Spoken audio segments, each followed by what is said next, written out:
پہلے اس کے طرز تخاطب پہ اور پھر اس کے اگلے حکم پہ صبغہ نے تحیر سے پلٹ کر اس کی جانب دیکھا جو بدتمیزی سے ٹانگیں پھیلائے پڑی تھی، اور پھر ادھر ادھر دیکھنے لگی۔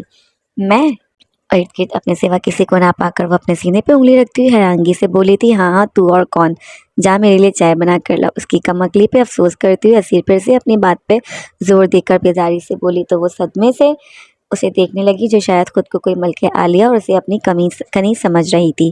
اس کی نگاہوں کو نظر انداز کرتی ہوئی اسیر نے ایک نگاہ سیڑھیوں کی جانب بڑھتی ہوئی رابیل پہ ڈالی۔ وہ شاید کسی کام سے اوپر اپنے بیڈ روم میں جا رہی تھی۔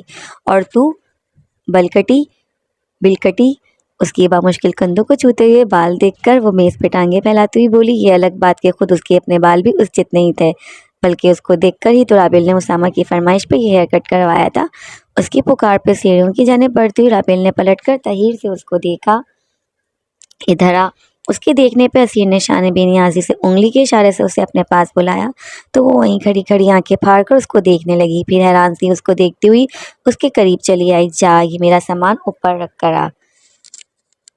وہ ہیلے بغیر آنکھوں سے اپنا پرس اور فون کی جانب اشارہ کرتی ہوئی بولی تھی۔ رابیل نے اسے یوں دیکھا جیسے اس کا دماغ چل گیا، وہ اس کا کوئی کام کرتی، وہ بھی بغیر کسی مطلب کے، اتنی شرافت سے۔ وہ تو خود اپنا کوئی کام مشکل سے کرتی تھی۔ اسی اثنا میں اس کی ذہنی حالت پہ شبہ کرتے ہوئے صبغہ بھی ان دونوں کے نزدیک آ گئی۔ کیا نہ سوچا تھا اپنے ہیرے جیسے بھائیوں کے لیے چاند سی دلہنیں لاؤں گی، چاند سی شریف، معصوم، سکر اور خوبصورت ان دونوں کو اپنے سر پہ کھڑا مشکوک نگاہوں سے اپنی جانب دیکھتا پا کر وہ ہاتھ اٹھاتی ہوئی ذہن میں تصور کر کے خود اپنے آپ سے بولی تھی۔ اس کی بات پہ صبغہ اور رابیل نے ایک پل کے لیے ایک دوسرے کو دیکھا اور پھر غصے سے اس کی جانب دیکھنے لگی۔ خاندان کے ایک ایک گھر میں جا کر چائے سموسے کھاؤں گی، پھر ہر لڑکی میں کیڑے نکال کر اسے ریجیکٹ کر کر آؤں گی جب تک کوئی پرفیکٹ لڑکی نہیں ملے گی۔ ہاں نہیں بولوں گی، پر قسمت کے کیا آیا یہ دو پھوہر بدصورت چڑیلیں۔ ترچھی نظروں سے ان دونوں کو دیکھتے ہوئی وہ صدمے سے چور آواز میں بولی تھی۔ اس کی زبان سے اپنے لیے پھوہر اور بدصورت چڑیلیں جیسے الفاظ سنتے ہی صبغہ اور رابیل نے کلس کر پھر سے ایک دوسرے کی جانب دیکھا، پھر آنکھوں میں ایک دوسرے کو اشارہ کرتی ہوئی جھکیں اور ایک جھٹکے سے اس کے نیچے موجود بین بیگ کو کھینچتی ہوئی بآواز بلند کھلکھلا کر ہنسنے لگیں۔ نیچے فلور پہ گرتی ہوئی اسیر منہ کھولے ان دونوں کی شکلیں تکنے لگی جو اپنے بارے میں کی گئی اس کی بکواس کا بدلہ لیتی ہوئی اسے گرانے کے بعد اب اپنے اپنے ہونٹ اور پیٹ پہ ہاتھ رکھتے ہنس ہنس کر لوٹ پوٹ ہو رہی تھی۔ اگلی ہی پل چہرے پہ خطرناک تاثرات سجائے وہ سینٹر ٹیبل کا سہارا لیتی ہوئی جاہلیانہ انداز میں کھڑی ہوئی تو رابیل تیزی سے سیڑھیوں کی جانب بھاگی، جبکہ بے تحاشا سے صبغہ مخالف سمت میں باہر لان کی جانب بھاگ گئی۔ غصے سے کھڑی ہوتی ہوئی اسیر نے ایک پل کے لیے تجسس سے دونوں کی جانب دیکھا، پھر لان میں صبغہ کے پیچھے بھاگی۔ ان کی کھلکھلاہٹوں اور شور کی آواز سنتی ہوئی حوریہ نے ہنستے ہوئے کچن سے باہر جھانکا جو ابھی تک بچوں کی طرح لڑتی تھی ان کے آنے سے جیسے ایک دم رونق سی لگ گئی تھی۔ اسی رونق کو تو وہ یاد کر رہی تھی۔ وہ مسکراتی ہوئی سر جھٹک کر کھانے کی جانب متوجہ ہوئی۔ اسامہ بھی آفس سے سیدھا وہیں آ گیا تھا، پر 1 گھنٹے بعد اس کی کوئی کلاس تھی جس کے لیے اسے یونیورسٹی جانا تھا۔ اس کے یوں اتنی جلدی پھر سے واپس جانے کا سن کر اسے اپنی اداؤں کے جال میں پھنسانے والا ارادہ بھولتی ہوئی رابیل پھر سے بری طرح اس سے جھگڑ رہی تھی۔ کچن میں حوریہ کے سر پہ سوار وہ دونوں اس کے سامنے اپنا مدعا پیش کرتے ہوئے کوئی مفاہمت کا راستہ نکالنے کی کوشش کر رہے تھے۔ نہیں آپ مجھے بتائیں میں اتنی امپورٹنٹ کلاس کیسے چھوڑ دوں؟ چلیں کلاس چھوڑ بھی دوں تو اٹینڈنس پہ پوری کرے گی آ کر، یہ پوری کرے گی آ کر۔ پہلے آفس میں اس کے بھائی نے میری زندگی عذاب بنا رکھی اور یہاں اس نے۔ اس کی بے اجازت پہ وہ تیش کی انتہاؤں کو چھوتا ہوا بلند آواز میں حوریہ سے مخاطب ہوا تو اس نے بے بسی سے ایک نظر چیئر پہ بیٹھی ہوئی رابیل کو دیکھا جو دونوں ہاتھ آنکھوں میں دھرے ہچکیوں کے ساتھ رونے میں مشغول تھی۔ وہ کسی کی بات کو سمجھنے میں کو تیار ہی نہ تھی۔ مجھے کچھ نہیں پتا، اگر اتنے روز بعد آ کر بھی ابھی تمہیں پھر سے واپس جانا ہے تو آئندہ کبھی مجھ سے بات مت کرنا، سمجھ آئی؟ اس سے اچھا تو میں حمزہ سے شادی کر لیتی۔ ہچکیوں سے روتی وہ اس پہ غصہ کرتی پتہ نہیں اپنے کس کلاس فیلو کا نام لے کر کچن سے واک آؤٹ کر گئی تھی۔ اس کی زبان سے کسی لڑکے کا نام سن کر اسامہ نے سختی سے اپنے لب بھینچے، آنکھوں میں ایک دم سرخی پھیلی تھی۔ یہ کسی دن کھا لے گی مجھ سے ایک آدھ۔ فریج سے ٹھنڈے پانی کی بوتل نکالتا وہ بھاری آواز میں حوریہ کو آگاہ کرنے کے سے انداز میں بولا تو حوریہ نے ملامتی نظروں سے اس کو دیکھا۔ وہ ڈھکن کھول کر بوتل منہ سے لگاتا ہوا اپنے اندر کے اشتعال پہ قابو پانے کی کوشش کرنے لگا۔ اس کا بھائی تمہیں وہیں گاڑ دے گا۔ اس کی بات سن کر وہ اسے باور کرواتی ہوئی تنبیہہ لہجے میں بولی تھی۔ اسامہ نے منہ میں ہی بڑبڑاتے ہوئے سر جھٹکا۔ بس کرو، اتنا غصہ مت کیا کرو بلا وجہ۔ وہ اس کے قریب آتے ہوئی اس کے بال سہلا کر پیار سے بولی تو اس نے گہری سانس خارج کرتے بامشکل خود کو نارمل کرنے کی کوشش کی۔ غصہ دلا دیتے ہیں یار یہ لوگ، حد ہوتی ہے کسی بات کی، بچپنا ہی ختم نہیں ہوتا، ہر وقت دیکھ لوں گا اس کے بھائی کو بھی۔ اپنے اندر کی بھڑاس نکالتا ہوا وہ سر جھٹک کر پھر سے پانی پینے لگا تھا۔ حوریہ نے تعصب سے اس کو دیکھا، اور آپ کس مرض کی دوا ہے آپ کے ہوتے ہوئے کسی کی اتنی بجال ہے جو مجھے کچھ کہے؟ بوتل بند کر کے سائڈ پہ رکھتا ہوا وہ حوریہ سے مخاطب ہوا۔ اس کی بھائی والی دھمکی سیدھا دل پہ لگی تھی، جیسے کسی نے غیرت پہ چوٹ کی ہو۔ مجھے بھی تمہارے ساتھ ہی گاڑے گا نا؟ اس کی بات کے جواب میں وہ افسوس سے سر ہلاتی ہوئی بولی تو اس کی بات سن کر اس کا سارا غصہ ایک پل میں جھاگ کی طرح بیٹھ گیا۔ ہنستے ہوئے اس کے قریب آ کر وہ اس کے گلے میں بازو ڈالتا ہوا پتیلی کے اندر جھانکنے لگا۔ آپ کو کچھ نہیں کہہ سکتے؟ اسے بہلاتا ہوا وہ پورے وسوخ سے بولا تھا۔ کون تھا جو حوریہ کے لیے اس کی دیوانگی سے واقف نہیں تھا؟ ایسے ہی اوپر سے بنتا ہے۔ وہ برنر بند کرتی ہوئی ڈسٹر سے ہاتھ صاف کر کے خفگی سے بولی تو اسامہ نے افسوس سے نفی میں سر ہلایا۔ چچ چچ، سارے بہن بھائی عذاب ہیں قسم سے۔ باری باری ان تینوں کی شکل یاد کرتا ہوا وہ صدمے سے بولا تھا۔ ٹھیک کہہ رہے ہو بالکل۔ اس کا حویلی جانے کی بات پہ رات والا رویہ یاد آیا تو اس نے فوراً سے اسامہ کی ہاں میں ہاں ملائی۔ لالچی کتنے ہیں؟ اس کو اچانک سے حق مہر والی بات یاد آئی۔ وہ وہاں کھڑے مل کر ایک دوسرے سے اپنے جلے دل کے پھپولے پھوڑنے میں مشغول تھے۔ ان بہن بھائیوں کو بھکتتے ہوئے وہی ایک دوسرے کا غم سمجھ سکتے تھے۔ صبغہ ٹھیک ہے، وہ آہستہ سے بولی۔ وہ ان تینوں کو ایک ہی صف میں کھڑا کرنے والی بات سے غیر متفق نظر آتی تھی۔ صبغہ اور عابل کو تو اس کے لیے بالکل اسیر جیسی تھی، بس ایک وہی تھا مشکل انسان جو اس کی جان کا عذاب بن گیا تھا۔ رہنے دیں، جتنا میں اسے پٹا ہوں نا میں ہی جانتا ہوں عذاب ہے۔ دونوں بہنیں وہ حوریہ کی طرفداری پہ بیزاری سے بولا تھا۔ میں تو خود بہت تنگ آ چکی ہوں اس آدمی سے۔ اس نے غصے سے چمچ پٹکتے ہوئے اپنے اندر کی بھڑاس نکالی۔ اس کے جاہریانہ انداز پہ اسامہ نے حیرانگی سے اس کو دیکھا، جس کے اندر پتہ نہیں کون سا غبار جمع تھا، ورنہ جتنا وہ اسے چاہتی تھی وہ بھی کوئی ڈھکی چھپی بات نہیں تھی۔ میری بھی اب بس ہو چکی ہے، اس کا میں منہ توڑ دوں گی کسی دن، وہ پورا زم لہجے میں بولی تو کچن میں داخل ہوتے ہوئے مستجاب نے حیرت سے غش کھاتے ہوئے اسے دیکھا، جو اس کے سامنے آپ جناب کرتی نہیں تھکتی تھی اور اس کے پیچھے سے اتنی روانی سے اس کے لیے دو تڑاک کرنے میں مشغول تھی۔ اسامہ نے ترچھی نظروں سے کچن میں داخل ہوتے ہوئے مستجاب کو دیکھا۔ صحیح بات ہے، پتہ نہیں کیسے برداشت کر رہی ہیں آپ، وہ آگ لگانے کی غرض سے اس کو مزید بھڑکاتا ہوا بولا تھا، جو ابھی تک صدمے سے سامنے دیکھتی اس کی وہاں موجودگی سے اکثر بے خبر تھی۔ مستجاب نے ایک سنجیدہ نگاہ اسامہ پہ ڈالی اور گلا کھنکارتا ہوا حوریہ کی جانب بڑھا۔ اس کی آواز سن کر وہ ایک پل میں ہوش میں لوٹی تھی۔ اس نے گھبرا کر سرس سے رخ پلٹا تو اپنی سازش ناکام ہوتی دیکھ کر اسامہ نے افسوس سے اسے دیکھا، جو اس کے پیچھے سے پورے اعتماد سے اس کا منہ توڑ رہی تھی اور اس کے سامنے آتے ہی زبان کنگ ہو گئی تھی۔ اس کے بھاری قدموں کی چاپ پہ حوریہ کا دل ایک دم سے ایک پل کے لیے لرزا۔ وہ عین اس کے پیچھے آ رکا اور قدرے جھک کر اس کا چہرہ دیکھنے کی کوشش کی۔ جی میرے بارے میں کچھ کہہ رہی تھی آپ اتنے قریب؟ اس کی بھاری آواز سنتے ہی حوریہ جواب دیے بنا چہرہ جھکا کر خاموشی سے فالتو کام کرنے لگی۔ اسامہ کی موجودگی کی وجہ سے وہ قدرے محتاط الفاظ میں بولا تھا۔ اس کی زبان سے نکلے الفاظ سنتا ہوا اسامہ سٹ پٹا کر وہاں سے 9-2-11 ہو گیا۔ باہر نکلتے ہوئے اس نے بے چارگی سے ایک نظر اوپر کی جانب دیکھا۔ وہ اتنی آسانی سے کہاں مانتی تھی بھلا؟ اگر ابھی اس کو منانے میں لگ جاتا تو پھر کلاس ویسے ہی مس ہو جانی تھی۔ پہلے ہی آفس کے چکر میں اس کی اٹینڈنس کا بہت نقصان ہو گیا تھا۔ اس کو بعد میں منانے کا ارادہ کرتا ہوا وہ گہری سانس خارج کر کے باہر کی جانب بڑھ گیا۔ اس کے جاتے ہی مستجاب نے مزید جھک کر اپنا گال اس کے گال کے ساتھ میس کرتے ہوئے اس کے کندھے پہ اپنی تھوڑی ٹکائی۔ کیا کہہ رہی تھی میرے بارے میں؟ اب کی بار وہ بولا تو لہجہ بے تاثر نہیں بلکہ جذبات سے لبریز تھا۔ اس کی موجودگی کا مخصوص احساس اور مانوس خوشبو ہمیشہ کی طرح حوریہ کے حواسوں پہ حاوی ہونے لگی۔ پتہ نہیں کیا وجہ تھی، اتنی خفی کے باوجود بھی ایک پل کے لیے اس سے دور نہیں رہا جاتا تھا۔ آپ کی چائے بنا دوں؟ وہ خود کو سنبھالتے ہی باوقت لہجے نارمل کر کے بولی تھی۔ اس کی اس قدر شرافت پہ وہ بے ساختہ ہنسا۔ اس کی بھاری مدھم ہنسی کی آواز سن کر اس کی دھڑکنوں میں ایک پل کے لیے انتشار پیدا ہوا۔ پتہ نہیں کہاں سے آ گیا تھا اچانک۔ نہیں میری جان، ویسے ہی بات کرو نا جیسے پیچھے سے بول رہی تھی، وہ نثار ہوتے لہجے میں بولا تو حوریہ کا دل بالکل رک سا گیا۔ مطلب وہ اس کی گل افشانیاں بھی سن چکا تھا۔ مستجاب نے اس کا چہرہ دیکھا جو لپسیے کھڑی تھی، سامنے آپ جناب اور پیچھے سے تو تڑاک۔ وہ پھر سے اس کے کان میں بولا تو حوریہ نے